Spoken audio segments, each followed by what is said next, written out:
So let's look at this one, and then we'll also, if you have questions on the homework. So we have this function that's kind of ugly looking. It says at what values of x does the graph have a vertical asymptote? Where are we looking for vertical asymptotes? On the bottom. Yes, and I'll say yes and because it's not all. Tell me what about the bottom? Leftover factors on the bottom. Okay. Which kind of implies that we need to factor.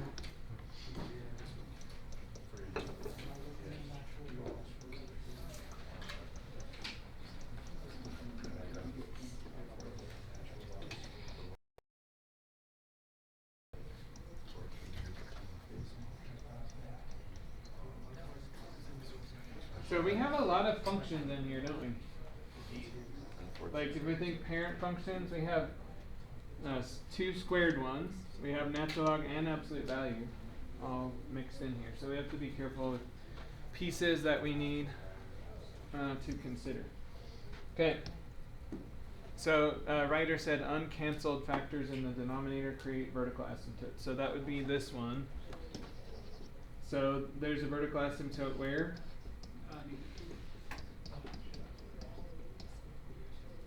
From that factor at 1 at -2. Okay, what else has to be, what else do we have to be careful of? Natural log? Yeah, but what about it? I mean, like, yes, natural log. What do we have to be careful of in natural log? It can't be less than 0 Or 0, right? Now, with the absolute value there, it will never be negative, so we're safe. But it could be 0 where? 4. Okay. So C. Any questions on that one? Okay. Any questions on the homework problems?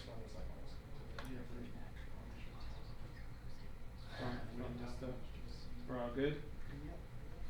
Okay. How about the AP stuff? We're good on it? I was confused at first with the AP stuff. It was very easy at first. Yeah, like did anybody else feel like what Judd said, and like at first it was kind of wordy and confusing, and then you're like, oh yeah, this is just average rate of change versus instantaneous. Did that? It felt like I was doing AP Yeah, on the AP physics. review stuff. And then it was easy. What? Yeah, it felt like I was back in AP physics. Oh yeah, for sure. So we are coming up on the unit exam for this unit. In fact, I think I'll probably be able to get it to you Thursday. Probably. Let's see how today goes. And we still have one other section on the intermediate value theorem. Can you guys, for a second? It's a little bit, it's not hard, it's just the wording of it is, you have to be careful. Because it's a justification thing, and so you have to be careful how you answer. Not the concept, but the answering is tricky. So I might, because I only see you today and Thursday this week, so I might send you home with that and have you do it over till Monday or something. I haven't quite decided. But point is, like that review that I had you do on AP Classroom is helping you prepare for that to a certain extent. Yeah. Is there going to be like one big review? No. Well, I do have a paper one if you want it. I haven't printed it. I can get that for you. Yeah. Okay. Then, guys, we'll just roll into the next unit. Like, we don't really pause for assessments too much because of the time that we have, and then we lose days like we are this week because of our schedule. So, again, I'll assess how I feel like we're doing, and probably I'll have you do it at home instead. Are you guys good with that? Do you do honest work at home? Awesome. I don't worry. Well, why don't you turn to 115? So second to last section. This one's kind of interesting. I hope you think so. So we just looked at infinity and vertical asymptotes. Now we're going to shift it to horizontal. So when it says limits at infinity, what we mean is now we're looking left and right as x goes to infinity either direction. So I would first want to remind you of this phrase end behavior. Do you guys remember that from pre-calc or algebra 2? We, just to remind you of kind of the concept, we definitely largely talked about this with polynomial functions, and we said as x goes to the right, which was positive infinity, what does y do, etc. Okay? So we kind of did limit notation, sort of. Like in my example here, this is what that end behavior to the right would say. Now we're going to use limits to really get the hang of this, right? Really get the core of what it means. I'll just leave that in here, I guess. So, vertical asymptotes talked about continuity.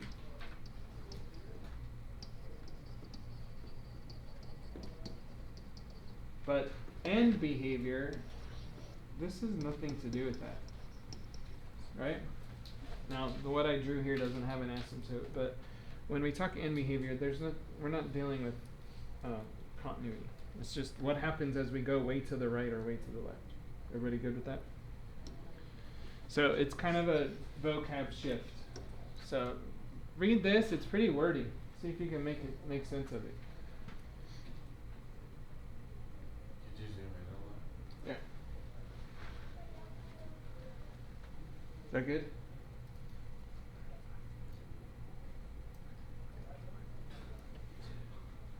That's calculus language for what? Can you make sense of it? F of x as x approaches c. Some kind of Wait, so is calculus really where you think of Oh, it's just math in general. Okay? F of x as x approaches Here's what we've been talking about. So basically this is the limit. Move stuff. Limit as x approaches what? c. C of F f of x equals R. r, some real number r, if f of x can be made arbitrarily, so randomly close to r, by taking x sufficiently close, meaning snugging up against c close enough to get there. That's what we've been dealing with. Here's kind of a different look at this. So given a function f, the limit, okay, listen to the difference. The limit of f as x grows without bound. So now we're not approaching some random number. We are just continually going out to the right or to the left. So it is a real number if f of x can be made arbitrarily close to r by making x sufficiently large. Okay, so I want you to think about what this looks like. Sorry, I keep doing it. Let's say we have some horizontal asymptotes. This is what we're talking about. We'll just do a basic easy function.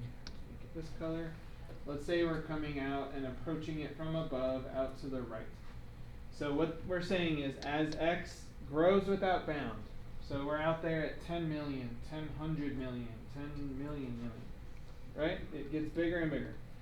That limit is a real number if we can get f close enough to, in this case, whatever the dotted dashed line means, to r by making x sufficiently large. Okay, so if I was back here, let's say I'm at this x value, we'll call it x1, you wouldn't necessarily know that that's approaching some value. Maybe let's call this y equals 5, just for some random horizontal asymptote. If I said at this x value, I mean we're above 5, we have no idea if it's approaching, but after a while, once we get way out here, let's say this is x 10 million or whatever, right? Whatever zeros I need there. Way out there, now it looks like, hey, this function's value is approaching some known value called 5. That's the idea. You see the shift? Rather than, hey, does this meet together at the same point, we're saying go look way out to the right and left. What does it approach? Okay? Do you remember horizontal asymptote checking from either pre-calc or algebra 2. Okay. Well, that plays a role. So here's something you might have seen there in those classes, I mean. So what happens as x gets arbitrarily large, meaning arbitrarily means pick some random huge number. But really the bigger operative word is large, okay? So if you can see this, we have x squared plus 3x minus 28 over 2x squared minus 14. So I don't want you to analyze this just yet as a B, C, D. I want you to think, how did I find horizontal asymptotes back then? You guys remember this? No. You had two cases. One, the two powers were the same, or what we call the degree, or they were the one on the bottom was bigger. Okay? So this one is where they're the same. A second ago, writer told us something about coefficients. Do you remember what that was? Well, it was the ratio of the coefficients. So this one was 1/2. If we had a horizontal asymptote, I should probably write it as a line. It would have been at the ratio of the lead coefficients, which was 1 and 2. Okay, here that we have an x cubed on the bottom versus x squared on the top. And so that was that second case I was talking about. And this one, you'd have a horizontal asymptote at y equals 0, or the x-axis. Okay? This one, the top is bigger. And in that case, do you remember what happened? Well, to find the equation of that not horizontal asymptote, but oblique, you had to do long division, yes, to find the equation of that diagonal line. But this was no horizontal asymptote because it's slanted, right? We called it either a slant or oblique asymptote. Yeah, Mrs. Melgar said we shouldn't call it oblique. Yeah. But no, I called it oblique anyway. That's different. Good job. So, does this ring a bell? I'm kind of looking at some blank faces. I can't tell. A smile, yes. Okay. Let's get into the why behind this. Calculus actually tells us why. So on your paper, I want you to start this by think big. I'm going to put that up here. Basically, this first part is a review of what we just looked at. So if the denominator grows faster, what did we see just now? If the denominator is bigger. Let's say it that way. What was our horizontal asymptote?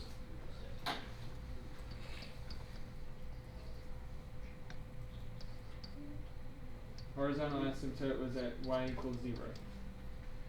Now, in terms of y, we're thinking of, I'm going to not write it as y, I'm going to write it as just 0. Because we might have a f of x, g of x, we might have some other function name, so don't just go to y, even though it is the equation of that line. Okay, if the numerator and denominator grow equally fast, so we have same power, same degree in the top and bottom. Okay, this one, we're going to write 1 here, but it's really the ratio of the lead coefficients. And that is times 1. Okay, so the x's involved, their asymptote would be at 1, but then if we have any lead coefficients, it's going to be their ratio. Okay. Now, obviously this is that last case. If the numerator grows faster than the denominator, then we have some kind of an infinite. So we're going to say grows without bound.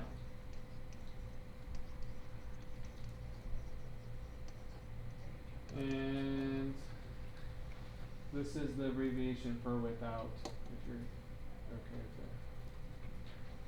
that. Are you good with that? Without. So that's a synopsis of what you did in prior classes. Okay, but now we need to understand what's going on with the calculus behind it. So I'm going to give you a second to look at this table. Your job is to rank fastest to slowest growth. Okay? And this table, I know it's very busy, but also it looks like a simple little exercise. If you can make sense out of which one grows fastest, this section will be pretty easy for you. If your number sense or gut is kind of off a little, it can make it harder. So I'm going to give you a couple minutes, maybe like 2, to decide. These are our functions. You're going to rank them in order up to, what does it go to? 7. Up to 7 in terms of fastest versus slowest growing. Okay? Talk. So here's what you should have had. So it kind of counted down and then jumped at the last one. How'd you do? Okay. So natural log of x, hopefully you remember that one. It's growing really slow, especially as we get out further and further, it's even slower. Okay, 4 to the x, that's pretty darn fast, right? That's what kind of function? You guys remember the name? Exponential. So it's basically the inverse of this one. So it's huge. Like it's, as it goes further out, it's growing faster and faster, right? And then we have different versions. Why is e to the x 2 versus 4 to the x? Yeah, do you guys remember the rough value of e? Yeah, 2.7-ish, 2.718. Okay, so that's just barely bigger than 3, the third one, which is 2 to the x. Okay, now I heard some of you commenting on these, which I understand is not very official, but I want you to use this because, you know, we need to think of this as which one is getting bigger. Maybe one's getting big, but the other one's getting really, really big. And that's going to help us to identify our asymptotes. Okay? Alright, next section. The directions for these next few are just telling us to find horizontal asymptotes. That's all. You'll notice down at the end, it's talking about evaluating the limit. So we're going to kind of do both here, but let's look at this one. Horizontal asymptotes involve dealing with infinity. We're talking about as x goes either direction really far. Let's say it that way. So this first one, you don't really need to do this, but I just want to introduce kind of the method. So we're going to say the limit as x approaches positive infinity. Which of these terms can you ignore when you're talking about really, really big numbers? Like, let's just forget the denominator for a second. If I'm just talking about x squared plus 4, and I'm thinking x is becoming closer to infinity, what becomes completely insignificant? The 4. Okay?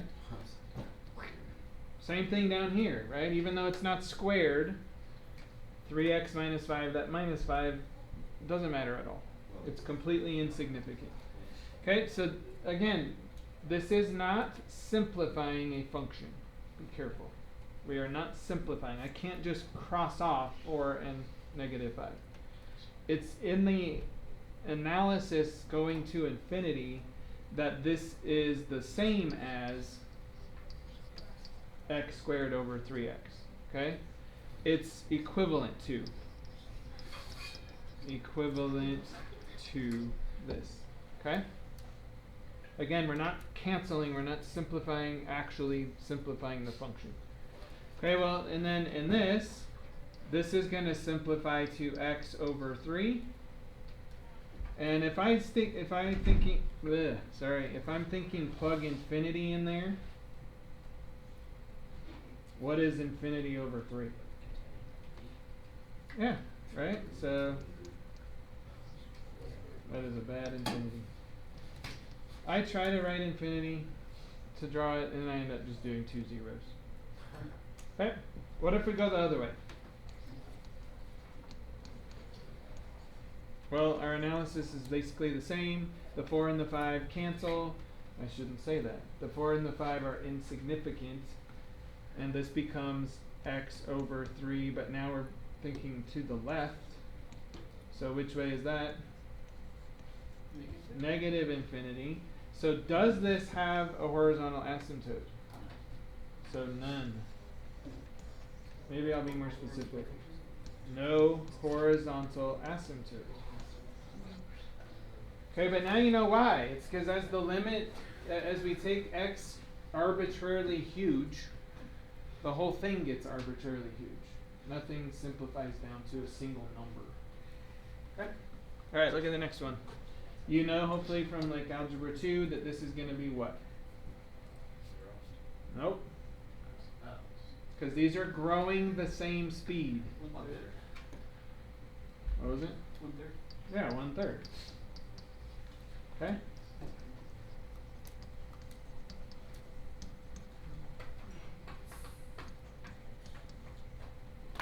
Alright, how about this one? Again, what is significant, what is not in our analysis? Yeah, this is roughly the same, right? Or it breaks down the same, works the same. I'm going to just use that. Works the same as x over 3x squared. Okay, and now it's just the opposite result of this one, where we keep the x in the numerator, in the denominator. Okay, cancel an x, and we get 1 over 3x. Well, what happens if I divide 1 by some enormous number? Okay, think again. If I'm taking this out to infinity, and I'm sticking infinity here, think about 1 cookie divided by 3 billion people. How much cookie do you get? Very small. 0, right? Okay, what if this is negative infinity? Very large. So, as we say, limit as x goes to negative infinity of 1 over 3x. Again, if I stick negative infinity over there, you can't really use the cookie concept, but because there's not negative 10 billion people, but what happens? Is anybody going to get a cookie? So it's still 0, right? Okay. So the limit there, the horizontal asymptote going both directions is 0. Yes, please do. You can't go wrong with cookies. Just saying this. Alright, now look at this one. This one is not in a nice simplified polynomial form, right? It doesn't show clearly what our lead coefficient and lead terms are in the either in the numerator or denominator. So simplify just enough to get that, and then who cares about the rest of it? Here's what I mean. This is roughly the same as x squared, not equal, sorry, x squared over what? 16x squared. Okay, who cares about all the other stuff? Remember, x squared grows faster than x, and like our negative 10 at the end and the positive 9 don't matter at all. So we are just looking at terms that grow the very fastest, that's it. And these are them. Does everybody see where they came from? Okay. So our horizontal asymptote is 1/16.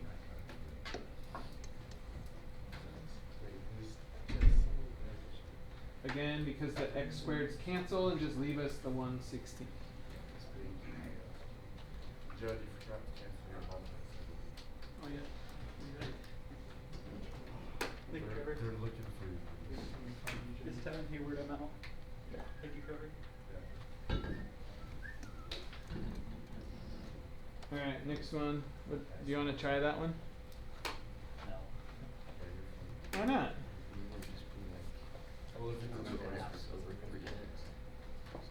Okay, so again, you're analyzing which terms matter the most. When we say arbitrarily large, which ones are those? 3x, 4x squared, and x. Does this x matter compared to the x squared? No. Nope. X squared is huge, x is less huge, right? So then we can take the square root, can't we? So it's like 2x over 3x. Yeah. But we have to be careful of that. Are you guys trying it, or I can't really tell? Yes. I'm trying it mentally. Yes, sir. Okay, well, I'll give you a second then to try that. Alright, everybody look up here. This one, we'll talk more about in a second, but I should have probably been a little more clear as I talk through these. Does anything change with this one, or did, I should say, anything change if we looked positive or negative? They were, neither one had an asymptote. Okay, here, same thing. It was just 1/3. Here, same thing. Just 1/3, or not 1/3, was 0. We did look at both directions there. And then I didn't talk through it, but basically these cancel and we're left with 1/16. So negative infinity, positive infinity, it didn't matter. Okay? Everybody good on that? If you thought about it, if you plug in positive infinity to both these, you get positive. If you plug in negative infinity, you still get positive, because it's being squared. Okay? This one isn't like that, so we need to be a little bit more careful. And we'll notice a difference going to the right versus left. Okay? So first of all, what terms in the numerator are the dominant terms? Which ones do we keep? Yeah. You always keep the coefficient out front, but then like the x and the -2 are insignificant, so ignore those. And then of course down here we just keep the 3x. Good? Okay? We are square rooting a squared. What will that always be? I should be more clear, but what sign will that always be? Positive. Okay, so this will always be positive, which means you need to put an absolute value over that. Because it's always positive, and this makes sure that we're accounting for sign in our analysis. Okay? So now we're looking at limit as x goes to infinity. So at this point, infinity, like the 2 and the 3, are our coefficients. We know that the x's are the same size, the same degree. So this is going to yield 2/3. So going far to the right, we have an asymptote of 2/3. Let's go out to the left now. We know none of the breakdown of it is different. So I'm just going to pick up there. It's going to be absolute value of 2x over 3x. But this time, the numerator will be positive. The denominator is negative. Everybody see why?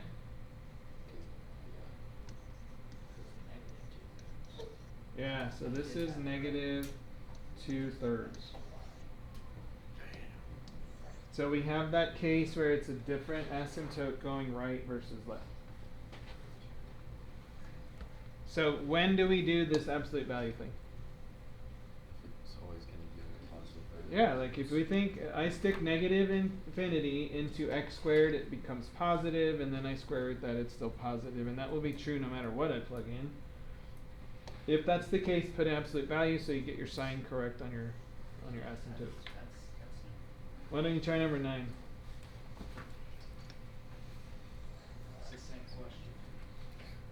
It's slightly different. It is slightly different because of the denominator. Does it matter?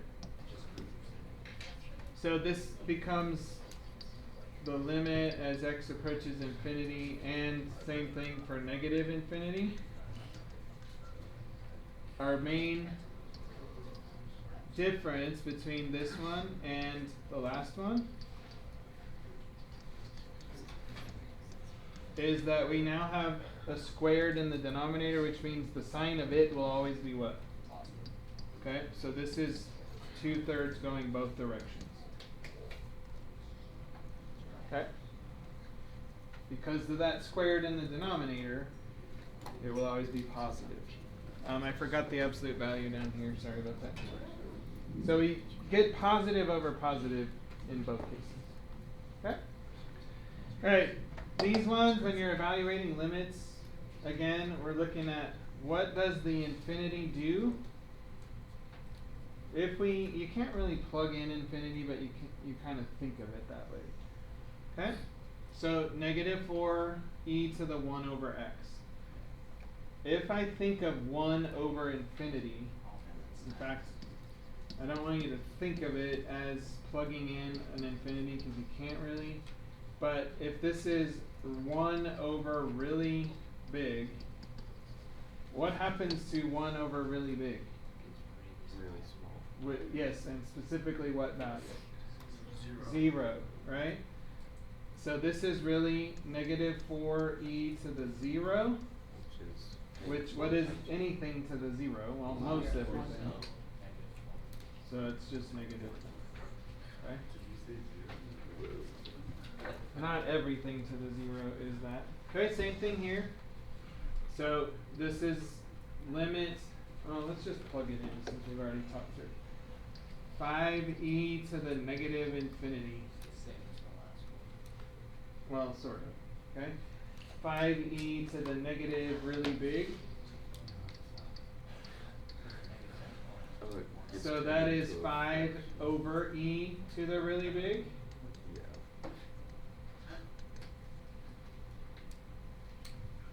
So what do you get? What is e to the really big? Really big.